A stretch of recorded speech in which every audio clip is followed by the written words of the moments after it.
So, hello, welcome along to another edition of Isolation Interviews for Hospital Radio Reading and for my YouTube channel. Super excited to welcome back, one of the members of one of my favorite bands, James Ash from the Rogue Traders. Welcome back. How are you? I'm really good, thanks, Matthew. I'm very excited to be chatting with you again. It's been a few years. Doesn't feel like a few years, but a lot has been going on since we last spoke, and yeah. I was going to say it was 2020 when we last spoke. Obviously, Jeepers totally different creepers. since, we were all stuck in lockdown. It was a very weird time back then. Six Yes. years later now, I cannot believe where that time has gone. Um, Yeah. Now, obviously, the last time we spoke, Nat was back in the band, and you guys Yep. were working on new music. And I Yes. mean, we've had a few bits released. Obviously, you did a re-release of In Love Again. You did To the Yes. Disco a few years back, Yes. but we Yeah. haven't really had anything brand new for a No. long time. So, what's been Yes. happening for the last 6 years? What's been happening? Oh my gosh, look, it feels like so much has been happening. I guess on the new music front, there's always, two perspectives. It's like when someone works on a movie and, there's all these people working on it, and then suddenly the trailer drops and people go, wow, and that's the first thing that people see. So it's very much like that behind the scenes. We have been working on new music for quite a long time. But I think what happened was there was a catalyst last year. Got to about April time, and I remember my mum was over from the UK, and we had like three gigs. All of them sort of fell through in succession. There was something happened. I can't even remember what it was, and we were like, oh, there were, like a lot of festivals are closing down, and it was that kind of thing. And suddenly I was like, okay, well, there's a 6 month block here. I'm going to be productive in this time. So, we've got, at that point, we had about, eight little demos that, that I felt were good. Some of them were definitely, my spidey senses were telling me they're going to be, that's a potential tune there. Um, yeah, so I was like, okay, there's this block. Let's just go all in and let's start, preparing for next year. So once we kind of locked into that mindset of, okay, so right, I'm going to make a record. Nat's always very busy. She's floating around the country doing lots of different things, but we'll find time to get together. And this is the way people make records these days. It's always a coordination logistics operation. Um, but once we sort of committed to that, it was like, yeah, okay, well, what we need to do then is we need to have a tour to, excuse me, to make this official, to let people really know. Because it's funny how, I mean, you've very kindly followed our career for a long time, but a lot of people still don't know that we are back, to use the Schwarzenegger term, I mean, like we haven't really, well, there was a few years when we were totally inactive, but since 2016 we've been in this original lineup, being together since. So once we kind of coordinated that effort, everything began falling in place. And but making music is a funny thing, Matthew, because sometimes when you're writing, if you just don't have the intention and uh, the excitement, nothing will happen. But I love a deadline, and I love a challenge. And once we were linked to that kind of mindset of, okay, we're going to make it, everything changed. So, and I'll tell you a secret. In my opinion, the secret to making a good song is to write five shit ones, right? And only let people hear that one. So I set about writing. I had a few weeks where I was just writing a demo a day without thinking too much about it, and just going in there and seeing if I can create a spark and not worrying too much about it, because that's the other thing. Writing music, sometimes you'll spend 80% of your time tweaking 5% of the song. So let's disregard that. Let's try and hook back into that pure vein of creativity. And many of the songs, including our next one, which is coming out in a couple of days, Next Words, was born out of one of these sessions. So, ironically, the songs that we had already had demos of, they took longer. But the new ones came quick.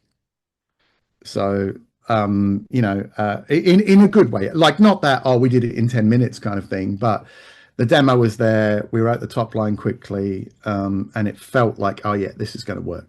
So you need 3 or 4 songs. And then once you've got that cluster, then you begin to feel like what the rest of the album is going to be like. So we already had a very early demo of a song called Midnight Alarms, um, which of course is the name of our album, and I'm happy to reveal to you is also a song on the album called Midnight Alarms. And that was one of those, that was a problem child. That was one of those songs that we knew there was some magic in there, but it's like panning for gold. It took a long time.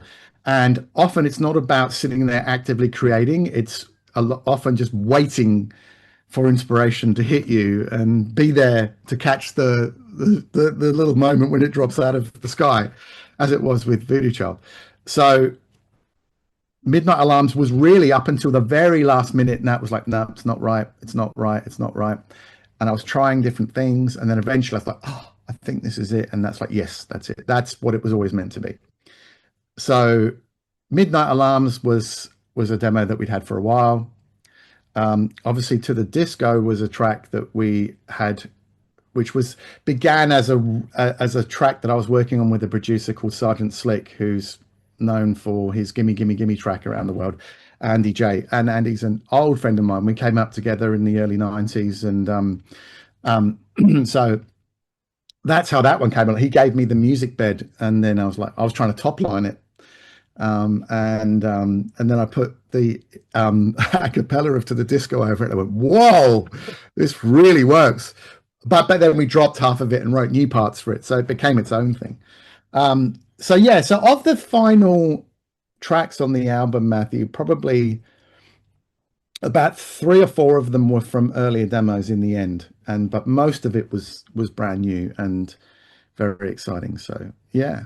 Now, I will ask you a bit about some of the tracks we've already heard and kind of where they Yeah, came yeah, from. of course, of But course. before I do that, I mean, I imagine, because correct me if I'm wrong, but have you found now that, because I believe you haven't really got like a record label behind Yeah, we're it doing it. We're now, independent. but Yeah, does that give you a lot more freedom? You're not having to please people, as much.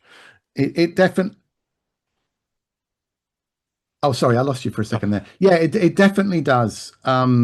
So there are plus and minuses. So this is our first go at being totally independent. We were talking to our old friends at Sony for quite a while, and for a while there, we were going to be going down that path. They were very excited about the record.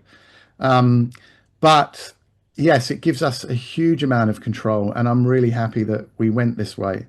A case in point was, our first single, "Take You Down," which was deliberately chosen because we wanted people to go a little bit like, "Oh, what the heck," it's hopefully it sounds very future forward, that track. And obviously once Nat is performing on a record, it makes it feel like Rogues, and there are some guitars in there, but it was definitely future forward, and it was more indicative of the kind of hyper poppy stuff that we were listening to, like Slater and the last Goldfrapp record and things like that.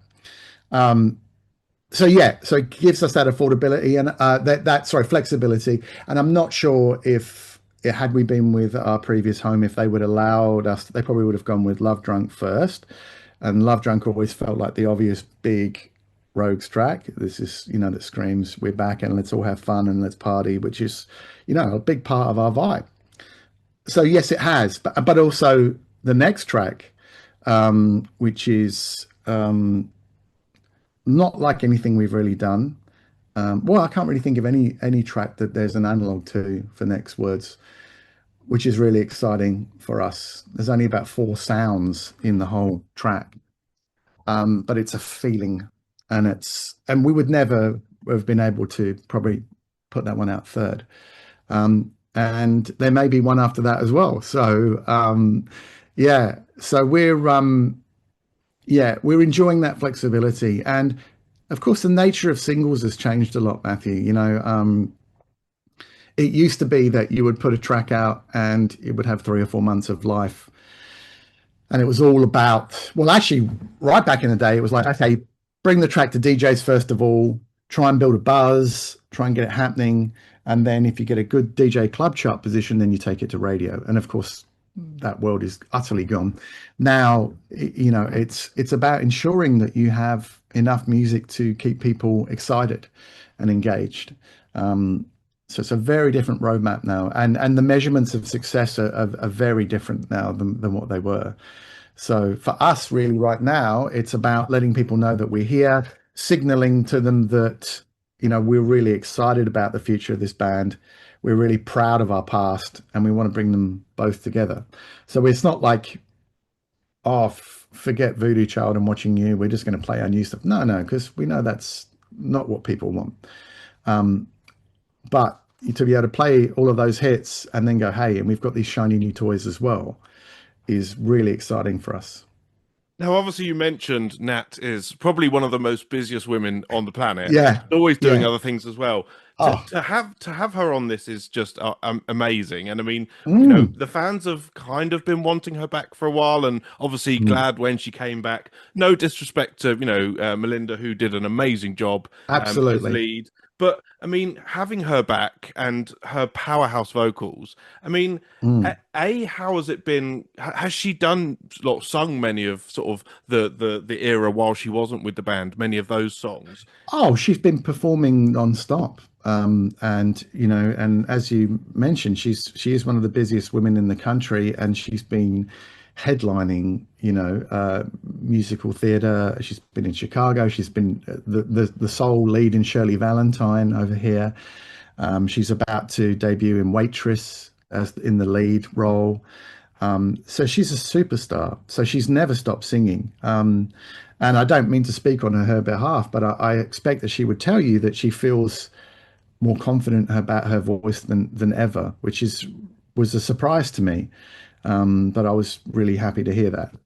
So yeah, And how does it feel when you? Because I mean, I imagine you're there when she's recording the vocals. I mean, of course. how is that? Because that must be quite a strange feeling. The song kind of getting a life, really. Yeah, absolutely. I mean, so when I'm working on a demo, so normally it works like as I mentioned, I'll make a ton of demos without thinking too deeply about it, and just trying to get something exciting, and trying not to worry about what should Rogue sound like today. You've got to throw that out and just answer the question by what's exciting. What is exciting to you?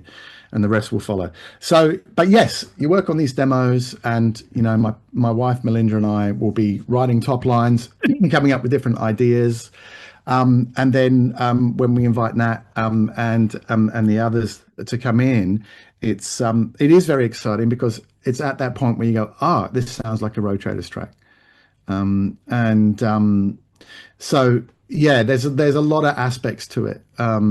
But yes, there are many times when she'd be putting a vocal down, and I'd look at her and she'd go, "Why are you smiling? What?" And I'm like, I'm hearing this. It's like I'm hearing it for the first time, and I know that people like yourself are going to have that reaction. There's so much that you haven't heard, Matthew. And we can't wait to share it with you. So yes, it is one of those moments where you go, oh shit, this is really cool. I think people are really going to like this. So yeah, and it's been hard to contain that because we actually most of the vocals for this we did in Nat's house, which again was different. So I set up a portable studio in her place and brought a lot of gear up from Melbourne, and we actually recorded it in her kitchen, and we were going to hire a studio, but it actually ended up being the perfect choice because we could work at 2 o'clock in the morning, 8 o'clock in the morning, 2 o'clock in the afternoon, and sitting there in our PJs eating croissants and having four coffees. So it was ended up being a really fantastic experience, and we got so much done, and it was yeah, it was really exciting. So I've given you a very long-winded answer, but the short one is yes. There are many times when I was looking over at Nat and going, "Yeah, they're gonna like this." I mean, there's obviously quite a few songs that Nat didn't record, obviously, from the kind of the Melinda era. But will Mm. those still get played when you do live shows? I mean, are those songs you still, love and enjoy performing? You mean like from the Night the Living Drums and Yeah. that from that record? We're so proud of that era, and I'm so proud of Mindy. And we still talk all the time. She's an absolute superstar. And in fact, I listened to that album recently, like maybe 2 weeks ago, for the first time in a couple of years, all the way through, and it was really good because I was almost surprised by what I was hearing because I'd forgotten the nuance of it. But for this coming tour, no, we're definitely concentrating on the first three albums and the fifth one. Yeah. But we're very proud of those records. But out of respect to everybody, Mindy as well, we're concentrating on the new and the classic. I mean, I may be the only one to think this, but maybe one day we could have Mindy and Nat at the front. Would be lovely. That would be fantastic. I think would be Would quite a be good line. that would be lovely. That would be lovely. And they have met and they've got a lot of love for each other. So yeah, that would be awesome. Now we have to obviously talk about the new songs, and I mean, Mm. I just want to go through kind of the ones that we've heard so far, and just Hmm. tell us a bit about where they came from, what they're Sure. about. I mean, obviously, Take You Down. I kind of feel that there's a bit of a kind of I never liked you feel where it's talking about someone who you Hmm. maybe someone on who you come across who's a bit arrogant. So Yeah. tell us about that one. Yeah. So that was an interesting one where the music dictated the vibe. So with Take You Down, I made that beat quite quickly.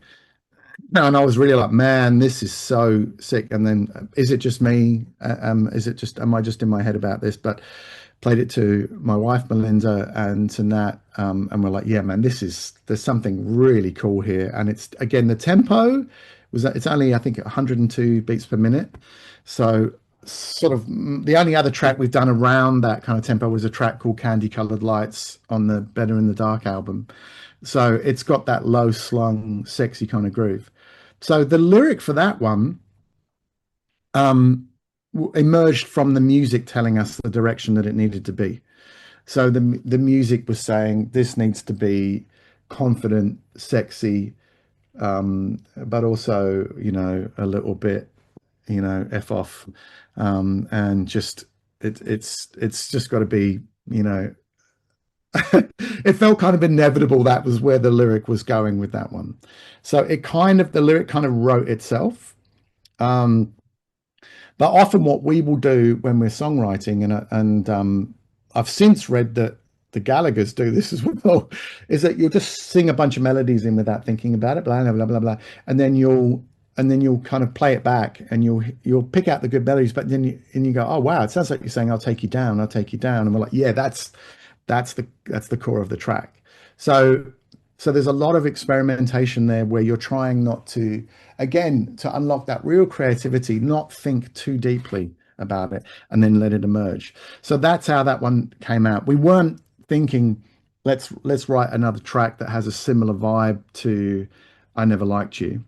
But I remember going, you know, can't stop looking at that one over there, acting like you threw $1 million in the air, going, "Oh yeah, that's a really cool line, and it's a strong visual." And I think that might have been the first couple of lines that we had, even though and it is right at the start of the track as well. And from that, the whole kind of thing emerged, and we were like, "Oh yeah, cool, yeah." Now we can see the picture. Like Nat will often say, "I need to see it if I'm going to sing it. I need to be able to visualize it." So that's how Take You Down came about. And that was also the easiest song to mix out of all of the tracks on the record, I think, just because the beat was just so strong, and I chose the right sounds and everything from the beginning. Often you'll spend, like I mentioned, 80% of your time will be spent on 5% of the song tweaking bass sounds and things like that. But no, it was pretty fully formed. So yeah, that one. That's how that came about. I mean, the other thing as well is that it's kind of changed in that, you always used to do music videos. Nowadays, we're Mm. kind of going more down the sort of the video visualizer route. Yep. Although people, Yep. people do love a music video still as well. But I mean, do Yep. you quite enjoy getting to do something a bit different with the songs? And we've been seeing you drip feed these, the visualizers for all the Mm. songs so far. And I mean, Yep. that must be quite good fun because you can kind of really play with it. It is good fun. I mean, it's interesting because I think we did 16, 17 music videos. So there is something cool about a music video where you rock up and, you've got hair and makeup and there's a concept and a director. You're making a short film basically, and that's kind of really exciting. Um, and on the flip, when you do it yourself, and I'm making these visuals and everything, that is also incredibly exciting. It would be nice if there was a middle ground where we could maybe shoot more assets, and then I can sort of find the space between. So yes, obviously there's a budgetary thing. I mean, like the video we did for our most expensive video ever was the one for a song we did called "I Never Liked You." Oh, you mentioned "I Never Liked You," and that was, I think, about 65 grand or something, Wow. which for us was a lot of money. And that was over 2 or 3 days, and we had, oh, I don't know how many setups. It was a kung fu movie, it was a motorbike chase, and it was enormous fun. So now those kind of budgets, of course, don't exist. But the upside to that, Matthew, is that it enforces and encourages ingenuity. And not that anyone should try and go viral, because it's no one can never predict that, and it's the worst possible thing you could try and do. But it forces you to be ingenious and to be resourceful. So yes, I mean, the video for Next Words, which you're starting to see glimpses of, was literally me driving home late one night, and I recorded a bunch of footage. We're going at an incredibly slow frame rate so that when it played back at normal, it was going at triple speed. And then uh, it felt like it captured the mood, the liminal mood of the song perfectly. And we're like, well, yeah, that's it. This is how we want to present this song. So if we had done a big video shoot for that, what would we have done differently? Maybe Nat's walking down the street and I'm filming her singing it. So it doesn't necessarily need anything high concept. But look, we are, we've got big plans for this year, Matthew. And I mean, obviously we're talking about our tour and this album, but that's not everything that's happening this year. We have plans for the entire year, which when the time comes, we will reveal to everybody. But yeah, we are absolutely all in on this. So yeah, but it's making those assets. It's very time consuming, but me being the person that I am, I really enjoy it. And I've become quite good at Premiere and After Effects, and finally using my Adobe subscription to the full. Now, before we talk about Love Drunk, I just wanted to ask, obviously, you mentioned you've done so many music videos. Was there a favorite to film or one that is just a personal favorite, maybe for a different reason? Yeah. Look, I think I Never Liked You was a favorite for me, not because it was so big, but because I could, live out my Jackie Chan fantasy. So that was really, really exciting. And the other one I would have to say would be the video for One of My Kind, which was only the third music video we'd done. Before that, we'd done one for Need You to Show Me, we'd done one for Give In to Me. But we were working with a special effects company called Rising Sun Pictures, who went on to do stuff for The Matrix, and we were in the post Matrix world when we did that video, hence the color grading and the look of it all, and techno gothic, or whatever you want to call it. But I think the budget for that one was only about 20 grand, but they probably put 2 or 3 times that amount of their own time into it. So we suddenly landed on this great video. So that was incredibly exciting. So I'd probably pick those two. I mean, it must be hard to pick because you've done so many great music videos and very different music videos as well Mm, over the mm. years. Now, Yeah, obviously, we did talk about it. Love Drunk. That's the yeah. next one we found because you've been dropping one each month. So obviously, that was January was uh, uh um Take you down. Take You Down. That's the one. Then obviously Yeah, we had Love Drunk in February. So yeah, talk to us a bit about that because that's very anthemic. I imagine. I mean, I would love to hear that in like an arena. That sounds like it's going to be a yeah. It's a powerhouse. banger. So where did It's that a come banger. from? So that was one of the ones that we had that existed as a demo before. So Love Drunk originally, actually, of all the songs, it's probably the one that's existed the longest. Now, when I say existed, it hasn't been sitting on a shelf. It's evolved over the years. So originally, my wife Melinda and I wrote it for another artist, and and it nearly got placed for that artist. It sounded very different back then, very very different. So it's like if I open up my folder and look at Voodoo Child, there are 35 versions of it or something before it evolved to what the track everyone knows.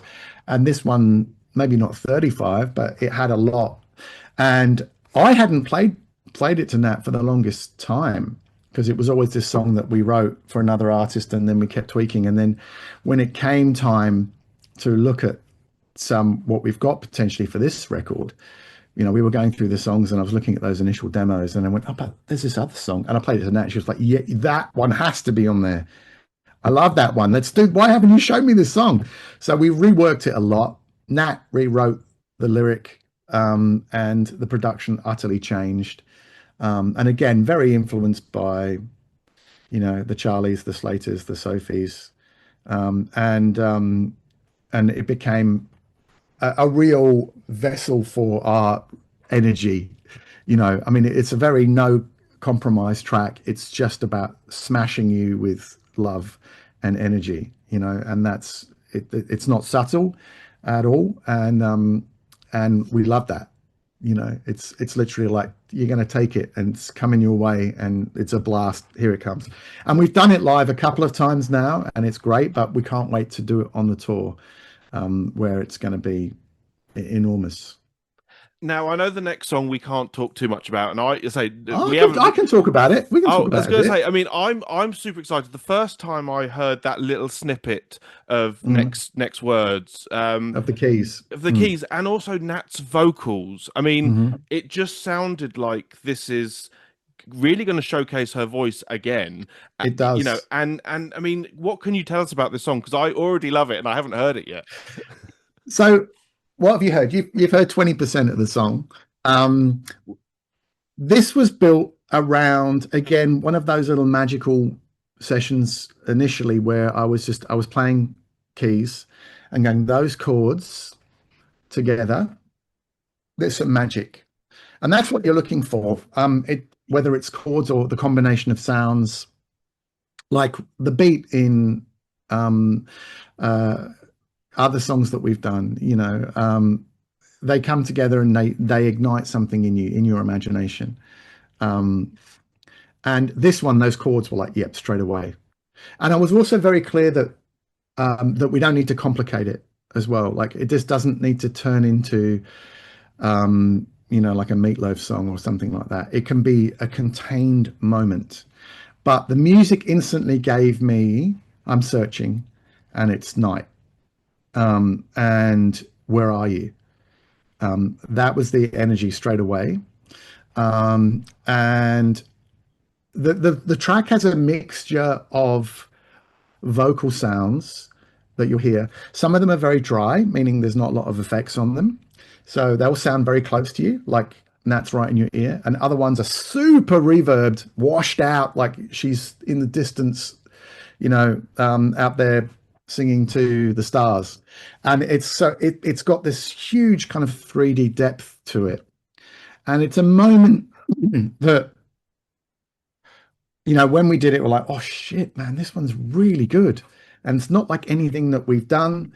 Um, and it's captured a feeling. So in the way that In Love Again or What You're On captures a feeling, or Skyline on Night of the Living Drums, but it doesn't sound anything like those tracks, but it absolutely captures a feeling. But there's one drum sound, it's just a tom, tom drum, and there's the keys, there's a synth, um, and vocals. That's basically it. And it kind of crescendos in an incredibly epic kind of way, um, with just a few sounds. So I'm really proud of that from a production point of view. But I I I think it's going to move people, and I think it will be a real moment when we perform it live, because we're a high energy band, and having a moment like this where the set can breathe, without feeling like it stops.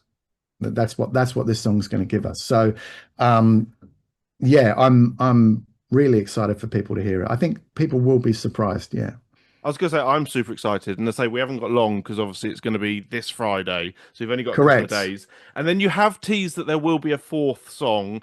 Can you They tell us will. anything about that yet?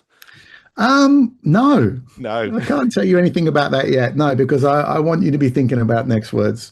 Um, but yes, there will be a fourth track, and I'm really excited for you to hear that. See, this is the beauty of being able to do it ourselves again. We can we're not trying to make things unbearable for our fans, because we know that you guys have been waiting forever, right?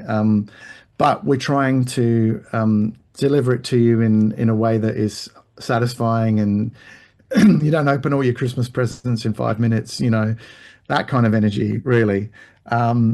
And there's so many songs on the album I want to talk about. Like, I can't wait to talk about Midnight Alarms. There's a song on the album called Love Is a City, which which is really good.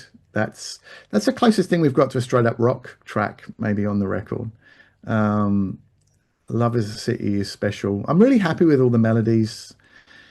Um, so I don't want to. Yeah, I could be talking about that now, but maybe we'll touch base again after the album comes out, and we can chat more about the post-album world and what the I second mean, half of the year is I mean, we'll looking like. definitely have to get you back on because I say I'm like so many people. I am just looking forward to it, and we're going to have to talk because I'm going to want to talk about it.